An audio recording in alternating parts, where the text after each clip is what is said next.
ఈ వీడియో చూస్తున్న అందరికీ నా నమస్కారాలు. హాయ్ ఫ్రెండ్స్, నేను మీ Mahesh and welcome back to my channel SS Shashwati. మనం ప్రీవియస్ వీడియోలో రాహు గ్రహం 9వ భావం ఉంటే ఏ విధంగా పనిచేస్తాడు అనే విషయం చూసాము. ఇప్పుడు ఈ వీడియోలో మనం జాతక చక్రంలో ఉద్యోగ భావాన్ని మనం అసలు ఏ విధంగా పరిశీలించాలి అనే విషయాన్ని మనం సంపూర్ణంగా తెలుసుకునే ప్రయత్నం చేద్దాము. దీని గురించి చెప్పడానికి నేనేం చేస్తానంటే వరుసగా కొన్ని రూల్స్ని చెప్తూ ఉంటాను. మీరేం చేస్తారంటే మీ లగ్నం ప్రకారం ఆ రూల్స్ని అప్లై చేసుకుంటూ వెళ్ళండి. నేను చెప్పిన పాయింట్స్లో మీకు ఎన్ని ఎక్కువ పాయింట్స్ టాలీ అయితే మీ ఉద్యోగ భావం అనేది అంత బలంగా ఉందని మీరు అర్థం చేసుకోండి. సో ఇక లేట్ చేయకుండా స్టార్ట్ చేసేద్దాం. ముందుగా అందరికి తెలిసిన విషయం చెప్తున్నాను. మన ఉద్యోగ భావం గురించి చూస్తున్నాం కాబట్టి సో ఆ ఉద్యోగ భావాన్ని ఏ స్థానం ఇండికేట్ చేస్తుంది, ఆ స్థానాధిపతి ఏ విధంగా ఉన్నాడు అనే విషయాన్ని చూడాలి. అంటే మన జాతక చక్రంలో దశమ స్థానం ఎంత బలంగా ఉంది అండ్ అలాగే దశమాధిపతి ఎంత బలంగా ఉన్నాడు అనే విషయాన్ని మనం ప్రథమంగా చూడాలి.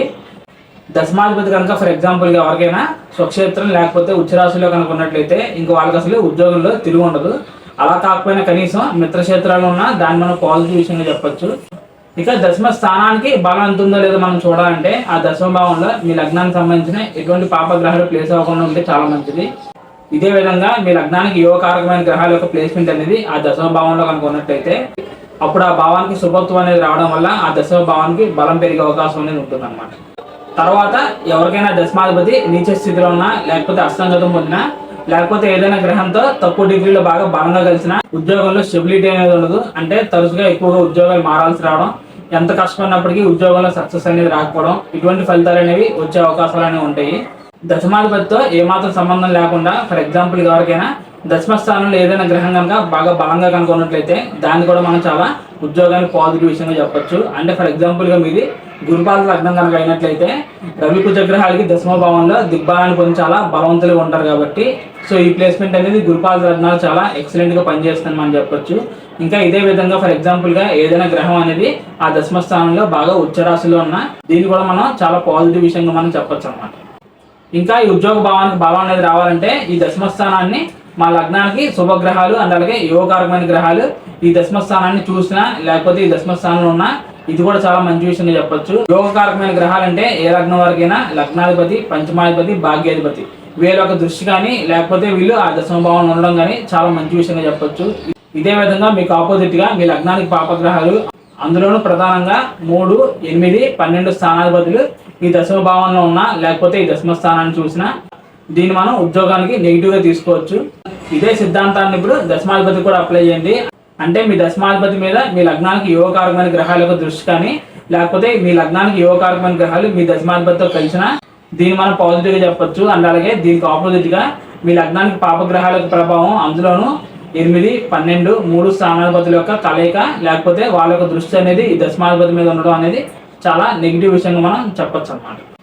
తర్వాత మనం యోగాల విషయానికి వచ్చినట్లయితే మీ దశమ స్థానానికి లేకపోతే దశమాధిపతికి ఏమైనా యోగాలు అనేవి ఫామ్ అవుతున్నాయి అనే విషయాన్ని గమనించండి. అంటే ఫర్ ఎగ్జాంపుల్గా ఏదైనా గజకేసరి యోగం కానీ లేకపోతే పరివర్తన యోగాలు కానీ ఏమైనా కలుగుతున్నాయేమో ఒకసారి చూడండి. అంటే ఫర్ ఎగ్జాంపుల్ ఎవరికైనా దశమ సప్తమాధిపతుల యొక్క పరివర్తన కనుక ఉన్నట్లయితే ఆ పర్సన్స్ అనేవాళ్ళు బిజినెస్ చేసే అవకాశాలు అనేవి ఉంటాయి. దశమ వ్యయాధిపతుల మధ్య పరివర్తన యోగాలు కనుక ఏమైనా ఫామ్ అయినట్లయితే ఆ పర్సన్స్ అనేవాళ్ళు ఫారెన్ జాబ్ చేసేదానికి అవకాశాలు అనేవి ఉంటాయి.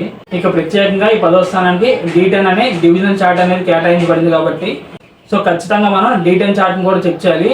మనం D10 చార్ట్లో ప్రధానంగా చూడాల్సిన విషయం ఏంటంటే అందులో లగ్నాధిపతి ఏ విధంగా ఉన్నాడు, అదే విధంగా దశమాధిపతి ఏ విధంగా ఉన్నాడు అనే విషయం మనం తప్పకుండా చూడాలన్నమాట. అండ్ అలాగే అదే విధంగా నవాంశలో ఈ 10th హౌస్ అనేది ఎలా ఉంది, ఈ 10th హౌస్ లార్డ్ అనేవాడు ఏ విధంగా ఉన్నాడు అనే విషయాన్ని చెక్ చేయాలి. ఇక డిగ్రీల పరంగా మనం చెప్పాలంటే మీ 10th హౌస్ లార్డ్ అనేవాడు ఎంత తక్కువ డిగ్రీలు ఉంటే ఆయన అంత బలంగా ఉన్నాడు మనం అర్థం చేసుకోవాలి. ఇక నక్షత్రాల విషయానికి వచ్చినట్లయితే మీ దశమాధిపతి ఏ నక్షత్రంలో అయితే ప్లేస్ అవుతాడో ఆ నక్షత్రాధిపతి కనుక మీ జాతక చక్రంలో బలంగా కనుక ఉన్నట్లయితే ఇది నక్షత్ర రీత్యా మీ దశమాధిపతికి బలం వచ్చినట్టు మనం అర్థం చేసుకోవాలి. అండ్ అలాగే ఇంకో విషయం ఏంటంటే మీ దశమాధిపతి కనుక సొంత నక్షత్రంలో ఉంటే ఏమవుతుందంటే అప్పుడు ఆయనకి స్వనక్షత్ర స్థితి కారణంగా అప్పుడు కూడా ఆయనకి బలం అనేది వచ్చే అవకాశాలు అనేవి ఉంటాయి. ఈ విధంగా కంప్లీట్గా మనం అనాలిసిస్ అనేది చేసిన తర్వాత మనం ఏం చేయాలంటే అసలు మన జాతక చక్రంలో ఏ గ్రహం ఈ దశమ స్థానాన్ని ఎక్కువగా ప్రభావితం చేస్తుంది అనే విషయం మనం తెలుసుకోగలగాలన్నమాట. జాతక చక్రాన్ని మనం బాగా పరిశీలించి దాన్ని కనుక మనం కనిపెట్టినట్లయితే అప్పుడు మనం ఖచ్చితంగా ఆ గ్రహం యొక్క దశలైన వచ్చినప్పుడు ఉద్యోగంలో ఖచ్చితంగా గ్రోత్ అనేది కనిపించే అవకాశాలు ఉంటాయి. ఇంకా ఇవి కాకుండా మన నవగ్రహాల్లో ఒక్కొక్క గ్రహానికి ఒక్కొక్క ఉద్యోగ కారకత్వాలనే ఉంటాయి. అంటే ఫర్ ఎగ్జాంపుల్గా రవి గ్రహం గవర్నమెంట్ సంబంధించిన జాబ్స్ని ఇండికేట్ చేస్తాడు. గురుగ్రహం అయితే టీచర్స్ సంబంధించిన జాబ్స్ని, అండ్ అలాగే శుక్రగ్రహం అయితే ఎంటర్టైన్మెంట్ రిలేటెడ్ జాబ్స్కి. ఈ విధంగా ఒక్కో గ్రహానికి చాలానే ఉద్యోగ కారకత్వాలనే ఉన్నాయి. సో మనం చేయాల్సిన విషయం ఏంటంటే ఎవరి జాతక చక్రంలో అయినా అసలు ఏ గ్రహం ప్రధానంగా ఆ ఉద్యోగ భావాన్ని డామినేట్ చేస్తుంది అనే విషయాన్ని కనుక తెలుసుకున్నట్లయితే సో ఆ గ్రహానికి సంబంధించిన ఉద్యోగ రంగంలో ఆ పర్సన్స్ అనే వాళ్ళు ఎక్కువగా రాణించే అవకాశాలు అనేవి ఉంటాయి అన్నమాట. దీని కంటిన్యూషన్గా తర్వాత వచ్చే వీడియోలో మనం ఏం చేద్దాం అంటే సొంతంగా కొన్ని ఎగ్జాంపుల్స్ సేకరించి ప్రతి లగ్నం వారికి ఉపయోగపడేలాగా అన్ని లగ్నాలు కవర్ అయ్యేలాగా వీడియోస్ అయితే నేను చేయడానికి ఖచ్చితంగా ప్రయత్నం అయితే చేస్తాను. ఈ విధంగా మనం ఓన్లీ వేదిక్ ఆస్ట్రాలజీ కాకుండా ఫర్ ఎగ్జాంపుల్గా ఎవరైనా మీ దగ్గరకు వచ్చి నేను ఉద్యోగంలో చాలా ఇబ్బంది పడుతున్నాను, అసలు నా ఉద్యోగం ఉంటుందో లేదో అర్థం కావట్లేదు, లేకపోతే నాకు అసలు ఉద్యోగం రావట్లేదు, అసలు నాకు ఉద్యోగం అనేది ఎప్పుడు వస్తుంది, నా కెరీర్ లైఫ్ అనేది ఎప్పుడు బాగుంటుంది అని కనుక అడిగినట్లయితే అప్పుడు వాళ్ళు ఏ టైంకి అయితే అడుగుతారో మనం ఆ టైంకి సొంతంగా మనం ఒక ప్రశ్న జాతకాన్ని జనరేట్ చేసి కేపీ ఆస్ట్రాలజీ యూజ్ చేసి వాళ్ళ ఉద్యోగానికి సంబంధించిన ఫలితాలు మనం చెప్పొచ్చు. అంటే వాళ్ళకి ఏ టైంలో ఉద్యోగం అనేది పాజిటివ్గా ఉంటుంది, ఏ టైంలో ప్రమోషన్ వస్తుంది, లేకపోతే కరెక్ట్గా ఈ టైంలో మీకు ఉద్యోగం వస్తుంది అని ఈ విధంగా మనం ప్రెడిక్షన్ చెప్పడానికి కృష్ణమూర్తి పద్ధతి అనేది బాగా యూజ్ అవుతుంది. అండ్ అలాగే ఇంకా మనం వెస్టర్న్ ఆస్ట్రాలజీ కూడా అప్లై చేసినట్లయితే ఆ దశమ భావానికి ఏమైనా కోణ దృష్టి కానీ లేకపోతే అర్ధ కోణ దృష్టి కానీ ఇటువంటి ఏమైనా గ్రహాలతో ఫామ్ అవుతున్నాయా, సో ప్రోగ్రెషన్స్ అనేవి ఏ విధంగా ఉన్నాయి, మనకి ఏ సంవత్సరంలో ఉద్యోగానికి సంబంధించిన ఫేవరబుల్ కాంబినేషన్స్ అనేవి ఫామ్ అయినాయి అని ఇటువంటి విషయాలు కూడా మనం ఈ వెస్టర్న్ ఆస్ట్రాలజీ యూజ్ చేసి మనం చెప్పొచ్చు. ఫైనల్గా ఇది ఫ్రెండ్స్ నా వీడియో. అసలు ఉద్యోగ భావాన్ని మనం జాతక చక్రంలో ఏ విధంగా పరిశీలన చేయాలి అనే విషయం గురించి ఈ వీడియో అనేది మీకు అర్థమైందని అనుకున్నాను. అండ్ అలాగే ఇందులో ఉన్న ఇన్ఫర్మేషన్ అనేది మీకు బాగా యూజ్ అవుతుందని నేను భావిస్తున్నాను.